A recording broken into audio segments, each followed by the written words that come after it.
السلام عليكم ومرحبا بكم. واش راكم خياتي؟ واش راكم صحاباتي؟ ان شاء الله تكونوا كامل بخير وعلى خير وانتم تبعوا في هذا الفيديو. رجعت لكم اختكم هند بفيديو جديد اللي راح يكون عباره عن فلوج. مي قبل ما نبدا ندوز ديريكت باش نشكر المتتبعات تاعي القدم ونرحب بالجدد ونقول لهم نورتوا قناتي وتنيدوا التواصل بيناتنا ان شاء الله يا ربي. واللي هذا انهم يشوفوا فينا ومازال ما تفعلوش مع القناه نقول لكم اكيد راكم تراطوا بزاف. قناتي فيها بزاف روتينات، فيها وصفات لي فلوج وتاني عروض عمل، فنتمنى انكم ديروا هذاك الاشتراك وتفعلوا زر الجرس هكا باش يلحقكم كل جديد في قناتي. وهذاك الجام والتعليق راح نفرح كي نشوفهم. بارطاجي الفيديو مع احبابك صحابك اللي راهم حابين يخرجوا للبلاصه اللي رحنا ليها، وخلينا نبدا في الفيديو. فرجه ممتعه. فوالا يبدا الفيديو تاعي وانا نصور لكم من تيبازا بالضبط في البلج. نصور لكم وانا كينوت واش راني ندير. اول حاجه اللي بلا ما ننساها غسلت وجهي، غسلت سناني عفوا بجل دونتير من شركه ارفيا اللي بزاف هايل لسنان اللي ننصحكم كامل به. ابخي شللت فمي باندو بوش هذاك تاني غاسول بزاف هايل. ومن بعد تيك غسلت وجهي بيان سور بجل نيتوايون كامل من ارفيا. بزاف شابين هاد الحفايس وراح ينفعوكم فجربوهم بما انني مجربتهم. اني ننصح فيكم بيهم. ومن بعد تيك بابا كان راح شرا حفايس باش نشربوا بيهم قهوه كيما راكم تشوفوا. غير دخل شفت واش جاب، درت كلش بلاصتو وحطيت لهم يشربوا كيما راكم تشوفوا. ابخي ماما كانت طيب من جهه اخرى اللي كان لازم عليا نروح نعاونها، مي لقيتها الله يبارك يعني راهي طيبت كلش وحدها. فقاعدين نقولوا لا نخطف لكم مقتطفات من واش راهي دير. كيما راكم تشوفوا دارت ماسيدوان.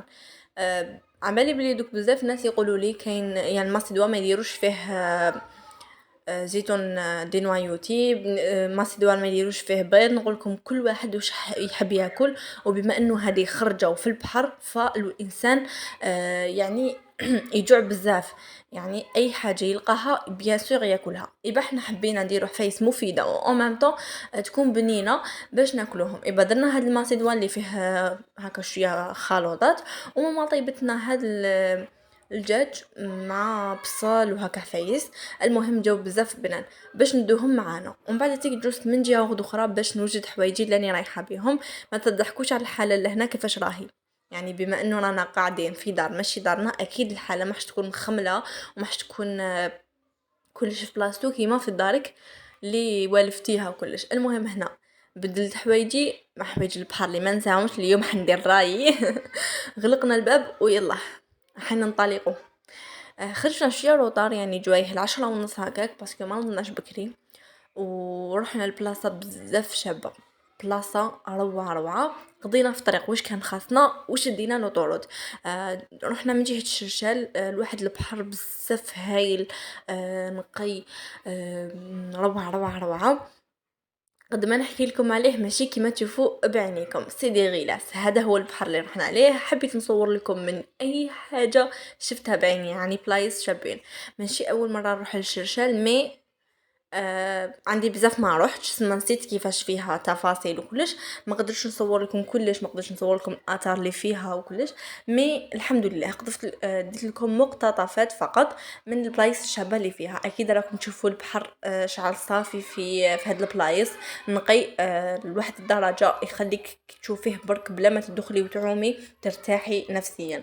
وبما انه رانا في سبتمبر فالبحر يكون هايل، ما كاش بزاف ناس، تحس يعني كالم حتى يعني روعه.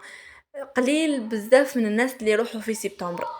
سبتمبر يروحوا ليه الناس اللي يحبوا الهدوء، اللي يعشقوا العفس كالم، يحبوا وحدهم وكلش. المهم ما نكثرش عليكم الهضره. كيف وصلنا للبحر سطالينا وكلش. ماما بدات توجد في الفطور، اكيد انا نصور برك ونسي نعاون فيها تقولي اعطيني هذه ولا هذه راكم على بالكم.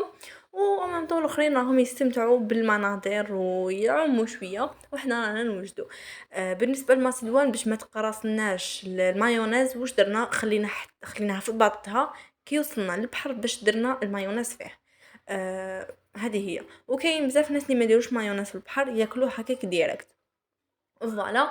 وهذه هي هنا رانا نصور لكم الفطور هذا المتواضع، يعني على بالكم بلي في البحر الناس تاكل وخلاص. المهم تشبع كرشتها. وهذه هي انا شوفوا كي نجوع نولي ما نعرف حتى واحد اعطوني، المهم اعطوني ناكل. المهم لهنا كلينا وراني نصور لكم شويه من المناظر هذه بزاف شابه. جوزنا نهار روعه روعه روعه، سورتو مع الطقم اللي خرج جديد تاع ارفيا اللي حنخليه لكم هنا فوق في الفيديو تشوفوه روعه روعه روعه. ونكملوا الفيديو تاعنا بالصلاة على الحبيب المصطفى. وانا نوجد خلاص في روحي بيجامتي وندير تدويشة خفيفة ونقول لكم استودعكم الله الذي لا تضيع ودائعه، والسلام عليكم ورحمة الله تعالى وبركاته. نحبكم بزاف، تهلاو في روحكم.